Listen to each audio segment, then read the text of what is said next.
Bonjour et bienvenue dans cette nouvelle vidéo de la série 28 jours pour changer de vie. Je suis Johan Yangting, consultant, formateur et coach en développement personnel et en développement d'affaires. Et dans cette série de vidéos, je partage avec vous des conseils afin de développer votre potentiel, l'utiliser au maximum pour booster vos projets. Alors cette semaine, nous allons attaquer une étape décisive dans votre, utilisation de votre potentiel et surtout dans la façon pour laquelle vous allez pouvoir évoluer et surtout passer au niveau supérieur, parce que c'est le but de cette série de vidéos. Et nous allons voir surtout un élément essentiel, à savoir comment apprendre à apprendre. Alors déjà, pourquoi apprendre à apprendre? Déjà, qu'est-ce que apprendre? Pourquoi vous allez apprendre à apprendre? On va voir tout ça dans cette vidéo. Alors déjà, avant de commencer, faisons un petit rappel de ce que nous avons vu dans les précédentes vidéos. Donc nous avons vu justement dans la toute première vidéo de cette série, nous avions vu que les 3 clés du bonheur, c'était notamment le temps, donc c'est-à-dire pouvoir gérer son temps de la façon qu'on le souhaite, le choix, la possibilité de faire ses propres choix et de pouvoir prendre ses propres initiatives, donc de pouvoir prendre sa vie en main, et surtout, troisièmement, le potentiel. Utiliser au maximum son potentiel. Alors, nous avons vu notamment, pour utiliser son potentiel, il fallait pouvoir être toujours en équilibre, ce que j'avais appelé le flow entre le challenge, la hauteur du challenge et vos capacités à surmonter le challenge. Alors, les premières semaines, nous avons vu justement la première semaine comment gérer votre temps, notamment via votre motivation, comment rester motivé, comment passer à l'action, comment gérer vos objectifs, vos projets, comment surmonter les obstacles, etc.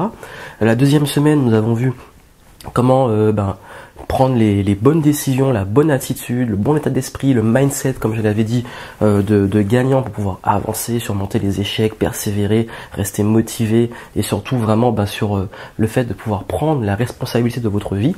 Et cette semaine justement, nous allons passer au niveau du potentiel, à savoir comment utiliser vraiment votre plein potentiel. Alors, nous avions vu précédemment justement ce fameux flow.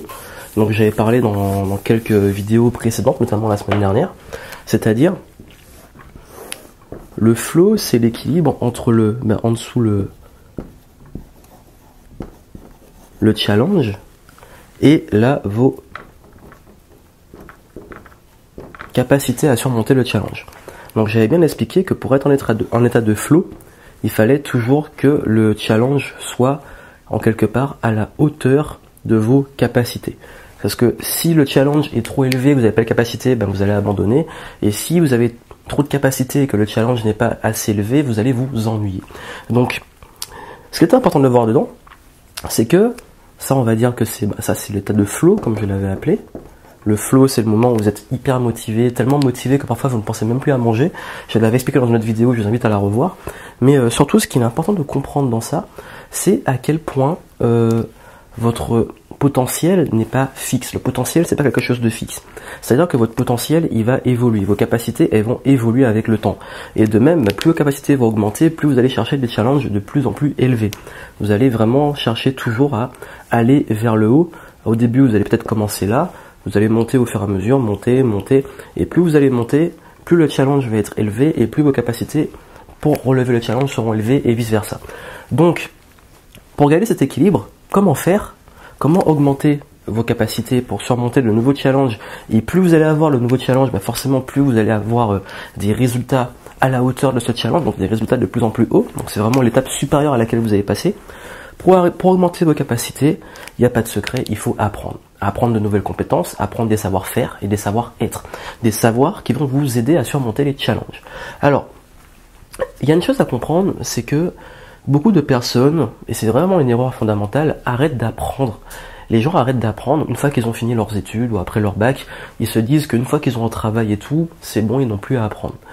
Le problème avec ça, c'est que quand vous arrêtez d'apprendre, vous arrêtez d'évoluer. Vous n'avez pas l'acquisition de nouvelles compétences, donc de nouvelles façons de voir les choses, de nouvelles compétences, de nouvelles aussi attitudes, de nouvelles habitudes que vous allez cultiver. On avait parlé d'habitudes notamment avant.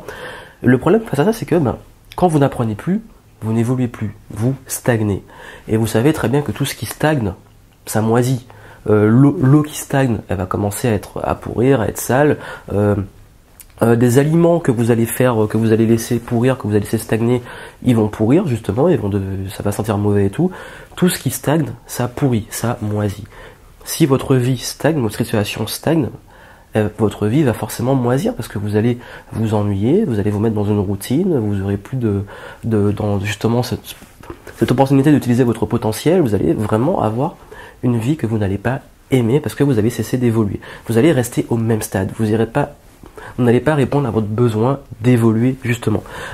Ce qui est important de comprendre, c'est que déjà à l'école, pourquoi l'école a une si mauvaise image? Pourquoi les gens se disent quelque part apprendre c'est devenu quelque chose, c'est devenu une contrainte, c'est devenu quelque chose de désagréable, c'est devenu vraiment quelque chose qu'on doit faire, justement, on s'est parlé notamment aussi du choix, on doit faire des études, on doit aller à l'école, on doit, pour avoir un métier, pour ceci, pour cela.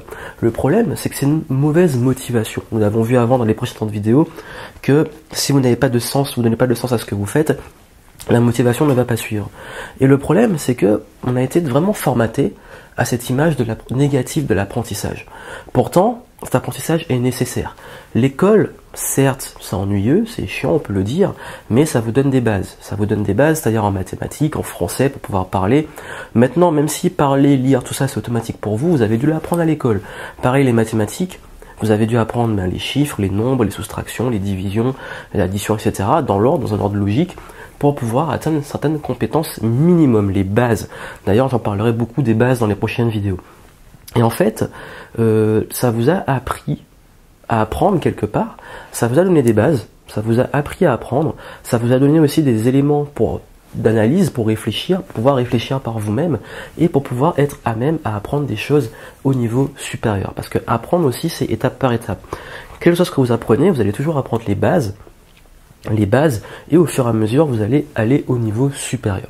Alors il y a beaucoup de personnes qui me disent voilà, j'ai suivi telle ou telle formation, je me suis formé à ceci, cela, et j'ai pas eu les résultats que j'espérais.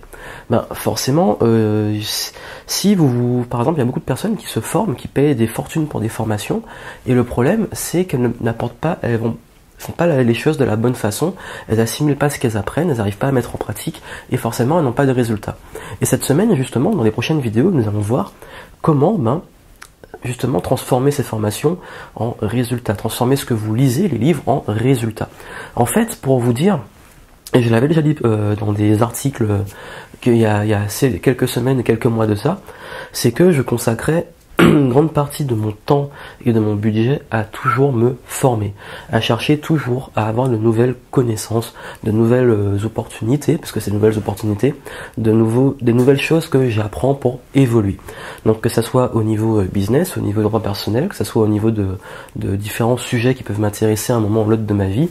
Et pour vous donner une idée, je lis généralement un livre à peu près par semaine.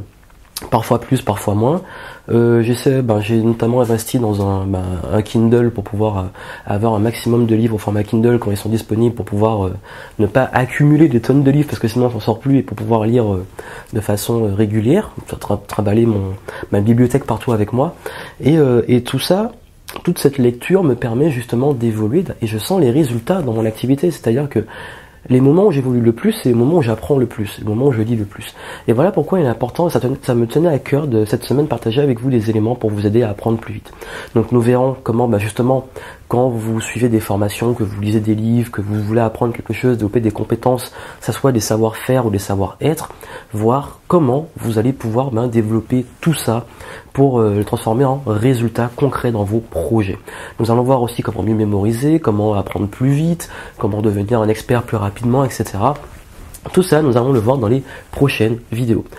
Avant de finir cette vidéo, il est important aussi de comprendre la différence entre ce que j'ai dit savoir-faire et savoir-être.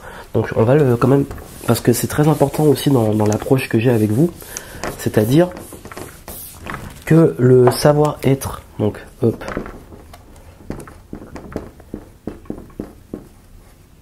savoir-être et le savoir-faire. En fait, les deux sont complémentaires. C'est-à-dire que si vous développez que le savoir-faire et pas le savoir-être, ou vice-versa, que le savoir-être et pas le savoir-faire, vous n'allez pas avancer.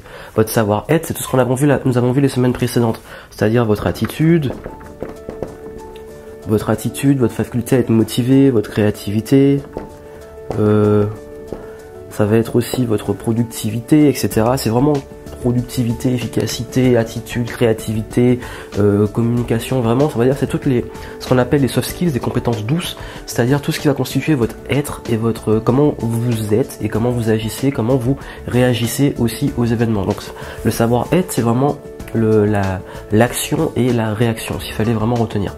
Action et réaction dans votre attitude, généralement. Le savoir-faire, c'est ce que vous allez utiliser vraiment pour on va dire, travailler de façon concrète. C'est tout ce qui va être le marketing, la communication, c'est vraiment la comptabilité, la finance, vraiment c'est tout ce qui va être, on va dire, les compétences qui vont vous servir dans la pratique, dans l'application de ce que vous allez faire et dans l'avancement. Et les deux sont extrêmement complémentaires. C'est-à-dire que vous n'allez pas juste développer des compétences techniques, comme on peut les appeler, des choses que vous savez faire, parce que quand vous exécutez, vous restez qu'un exécutant. Si vous voulez aller au-delà, il va falloir aussi développer une attitude et une façon d'être. Et les deux sont complémentaires, parce que plus vous allez développer votre être, plus vous allez pouvoir faire. Donc d'ailleurs, je vous mettrai un lien en descriptif vers une vidéo où j'explique tout ça, c'est-à-dire le fameux cycle être, faire et avoir, qu'il est important de comprendre. Donc voilà, donc dans les prochaines vidéos, nous verrons comment apprendre à apprendre, comment apprendre plus vite, comment apprendre plus efficacement et comment développer vos résultats grâce à l'apprentissage. Donc je vous invite à vous inscrire si ce n'est pas encore fait pour recevoir ces futures vidéos et bien entendu, comme d'habitude, à partager cette vidéo à un maximum de personnes.